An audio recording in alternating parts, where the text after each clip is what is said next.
Sesungguhnya ya mensyukuri nikmat Allah Subhanahu wa taala yang hakiki adalah tidak hanya sekedar alhamdulillah. Itu hanya bagian kecil dari rasa syukur kita kepada Allah. Ada hal yang sangat luar biasa yang harus kita lakukan, yaitu menggunakan nikmat yang Allah berikan itu sesuai dengan perintah Allah Subhanahu wa taala, atau kita gunakan nikmat yang ada ini untuk menuju kebaikan-kebaikan, mencari ridhonya Allah Subhanahu wa taala.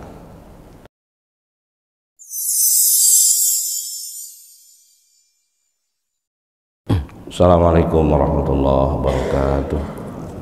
Alhamdulillahirabbil alamin, wassalatu wassalamu ala habibina wa syafiina maulana Muhammadin wa ala alihi wa sahbihi wa man tabi'ahum bi ihsan ila yaumiddin. Rabbi shrah li sadri wa yassir li amri wahlul 'uqdatam min lisani yafqahu qawli, amma ba'du. Bapak Ibu jamaah salat subuh yang dirahmati Allah Subhanahu wa taala. Alhamdulillah, puji dan syukur malah senantiasa kita panjatkan kehadirat Allah Subhanahu wa taala, di mana alhamdulillah di pagi hari ini kita masih dibangunkan oleh Allah Subhanahu wa taala dalam keadaan sehat walafiat, tidak kurang suatu apapun, dan Allah takdirkan kita di pagi hari ini masih bisa melangkahkan kaki kita dari kediaman kita masing-masing menuju masjid ini untuk melaksanakan sholat subuh berjamaah. Mudah-mudahan apa yang kita lakukan ini senantiasa menjadi amal yang diterima oleh Allah Subhanahu wa taala. Shalawat dan salam dan intinya semoga senantiasa tercurah pada junjungan Nabi kita, Nabi Allah Muhammad sallallahu alaihi wasallam, Nabi akhir zaman, Nabi yang senantiasa kita harapkan syafaatnya nanti di yaumul qiyamah, dan mudah-mudahan kita kelak di yaumul qiyamah ada bersama Rasulullah sallallahu alaihi wasallam, hingga kita senantiasa diselamatkan oleh Allah dari keburukan-keburukan mahsyar, keburukan akhirat, keburukan hari kiamat, dan kita nantinya kelak senantiasa diridhai oleh Allah Subhanahu wa taala. Bapak Ibu yang dirahmati Allah Subhanahu wa taala, sesungguhnya ya mensyukuri nikmat Allah Subhanahu wa taala yang hakiki adalah tidak hanya sekedar alhamdulillah. Itu hanya bagian kecil dari rasa syukur kita kepada Allah. Ada hal yang sangat luar biasa yang harus kita lakukan, yaitu menggunakan nikmat yang Allah berikan itu sesuai dengan perintah Allah Subhanahu wa taala, atau kita gunakan nikmat yang ada ini untuk menuju kebaikan-kebaikan, mencari ridhonya Allah Subhanahu wa taala. Karena apa? Ya, karena apa yang ada dalam diri kita yang kemarin saya jelaskan, yaitu bahwa merupakan amanah dari Allah untuk kita menjaganya. Nikmat yang ada dalam diri kita ini adalah amanah dari Allah, maka disesuaikan dengan amanah ini, ya kita pergunakan untuk menjaga amanah itu sebaik-baiknya, untuk jalan mendekatkan diri kita kepada Allah Subhanahu wa taala sesuai dengan kemampuan kita. Jadi seusia-usia kita ini, mari kita perbanyak pendekatan diri kita kepada Allah dengan jalan sesuai dengan kemampuan kita.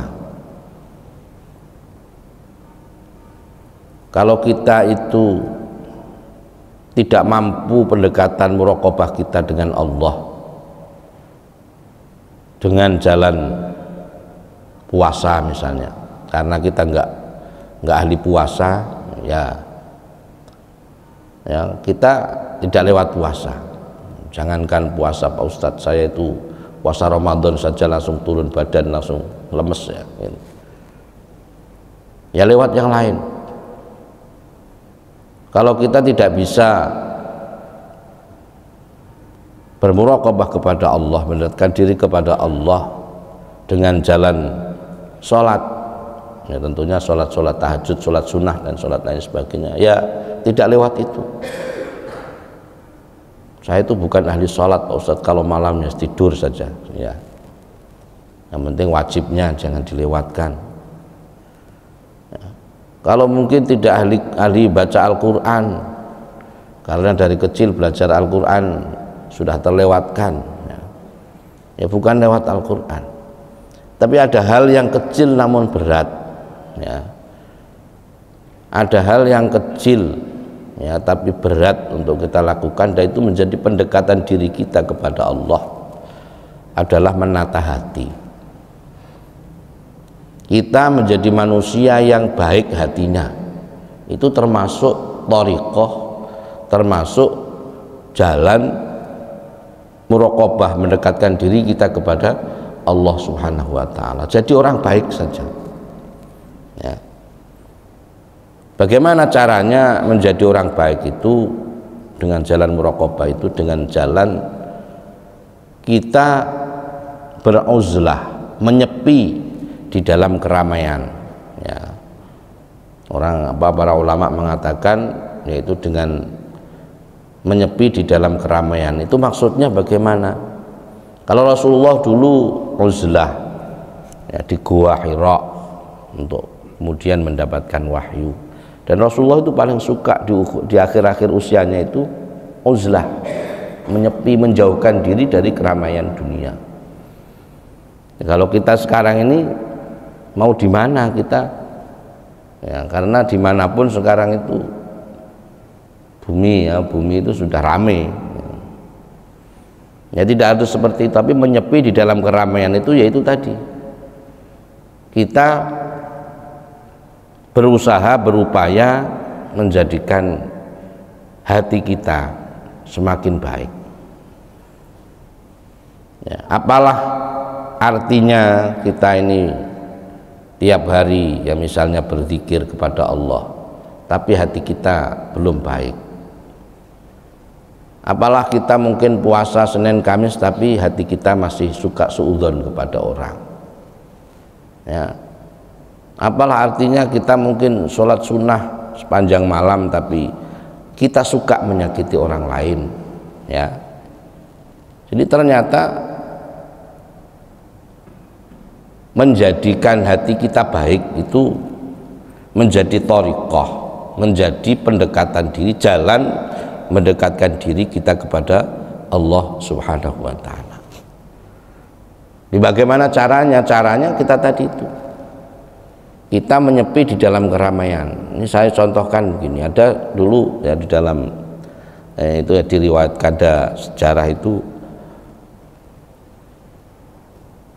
orang kepengin menyepi, bisa menyepi di dalam keramaian. Sebuah contoh, kita mengurus hati kita tapi tidak mengurus orang lain ya. Itu namanya juga menyepi. Ada seorang murid ya, murid bertanya kepada gurunya ya, ketika diajak ke masjid itu, ke tempat majelis taklim, ke masjid itu, kemudian sepulangnya dia mengatakan kepada gurunya, saya sudah nggak mau lagi ke sana guru ya. Karena di sana ternyata itu orangnya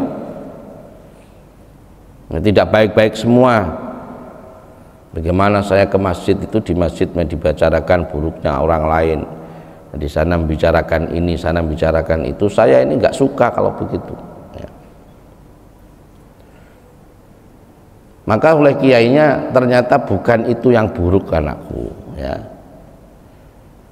Kemudian besok kembalilah ke masjid, minta tolong bawakan air segelas ini jangan sampai tumpah.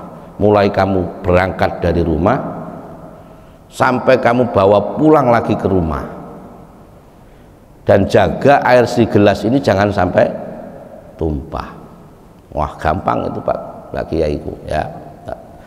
Akhirnya pagi harinya berangkatlah ini seorang muridnya ini ke masjid dengan apa yang dipesankan gurunya, dengan menjaga betul air yang di gelas itu jangan sampai tumpah. Kemudian dibawa mulai pergi dan sampai pulang dijaga itu nggak boleh tumpah. Setelah itu dia masuk ke rumah gurunya dan kemudian ditanya sama guru, bagaimana airnya, aman? Dia bilang aman Pak Guru ya. Pak Kiai aman. Terus apa yang kamu dengar di sepanjang jalan tadi? Saya nggak dengar apa-apa. Di masjid tadi dengar apa kamu? Saya nggak dengar apa-apa. Bukan kamu nggak mendengar apa-apa, tapi hatimu lagi konsentrasi kepada air yang saya pesankan tadi itu jangan sampai tumpah. Begitulah hakikatnya hidup, bahwa ketika kita melihat orang lain buruk atau melihat keburukan orang lain, bukan orang lain itu, tapi kamu yang belum bisa menata hatimu. Ya, kalau kita ini pergi ke masjid, ke tempat manapun, tujuannya Allah, kita nggak akan mendengar itu apapun. Kita membantu siapapun, tujuannya Allah, kita nggak akan mendengar apapun. Ya, kalau kita misalnya menjadi apapun, ya, tujuannya hanya Allah, maka kita tidak akan mendengar apapun. Jadi karena konsentrasinya kita, itulah namanya menyepi di dalam keramaian. Jadi banyak orang tapi seakan-akan kita tidak melihat orang, karena tujuan kita tidak orang, bukan manusia, tapi tujuan kita adalah Allah Subhanahu wa Ta'ala. Kalau kita itu penilaian kita ataupun keinginan kita itu dipuji oleh orang, tidak akan menambah ke derajat kita. Kita karena takut melakukan sesuatu, karena takut dicela orang, maka celaan orang tidak akan membuat kita menjadi hina ya. Jadi itu, ini muraqabah, mendekatkan diri kita kepada Allah. Jadi saatnya kita ini sudah seperti itu. Ya lakukan yang apa kita lakukan. Usaha kita apa itu memperbaiki diri kita sendiri. Ya. Kita memperbaiki diri kita, memperbaiki hati kita. Ya. Sehingga apa yang kita lakukan itu tidak lain adalah karena Allah Subhanahu wa Ta'ala. Karena selain itu semua Allah sudah tentukan. Kita kok berpikir lagi tentang usia, tentang rezeki ya. Itu bukan wilayah kita ya. Karena Allah sudah tentukan manusia itu sejak dari lahir itu sudah ditentukan. Ya, seusia kita ini kalau anak muda untuk penyemangat saja, untuk menjadi motivasi hidup, untuk meraih cita-cita seperti ini, cita-cita jadi ini jadi itu. Jadi juga masanya lagi umur kita ini seperti itu. Jadi ketika kita dalam perut ibu kita sudah ditentukan 4 hal, itu sudah paten ya, yaitu fi rizqihi, rezekinya sudah ditentukan ya. Kalau misalnya terakhir rezekinya itu mencapai sekian, yaitu sudah ketentuan Allah. Kita tidak akan meninggalkan dunia ini selama masih ada rezeki di dunia ini. Kita masih ada satu cangkir, misalnya satu cangkir minum, satu gelas minuman, kita belum meninggal kalau itu belum kita minum. Itu Allah sudah tentukan. Sekian liter kamu minum, jadi kalau kurang sekian liter, kurang 1 gelas, ya belum meninggal. Nah, kemarin teman saya itu sebelum meninggal yang di Sentani itu, Ustadz Haji Ansori ya, itu katanya sebelum minum itu ternyata minta cincau katanya. Berarti rezekinya terakhir itu ya cincau itu masih ada rezekinya itu setelah diminum ya, minta cincau sama minta air kelapa muda, dia bilang. Nah, setelah itu langsung tidak sadar. Ya itu berarti rezeki terakhirnya dia yaitu koma selama 3 hari itu. Ya. Jadi kita nggak usah ragu bahwa rezeki itu sudah Allah atur sedemikian rupa. Ya. Jadi rezekinya sudah diatur. Fi ajalihi, umur kita sudah diatur. Bahkan baik dan buruknya manusia itu sudah Allah tentukan. Oh si A ini nanti celaka, si A ini nanti menjadi orang bahagia, orang jadi orang baik. Terus pertanyaannya, untuk apa kita menjadi baik kalau Allah sudah berusaha menjadi baik, kalau Allah sudah tentukan kebaikan keburukan kita? Itu tandanya bahwa kita ini nggak usah peduli masalah itu. Kita ini mau surga mau neraka itu bukan urusan kita, bukan wilayah kita. Berusaha menjadi baik, beribadah itu tugas kita, ya, tugas kita. Ini ada seorang waliullah, ya, seorang waliullah diceritakan dia dapat kabar, ada malaikat kasih kabar dia, kamu tuh nggak usah sholat, kamu tuh catatanmu di buku itu, kamu itu ahli neraka. Ngapain kamu sholat, ngapain puasa? Sudah, kamu toh di catatan buku itu kamu ahli neraka. Apa kata ya, mata waliullah ini mengatakan bahwa aku tidak peduli mau aku ini ahli neraka, mau aku ini jadi orang celaka, tugasku adalah beribadah kepada Allah Subhanahu wa ta'ala.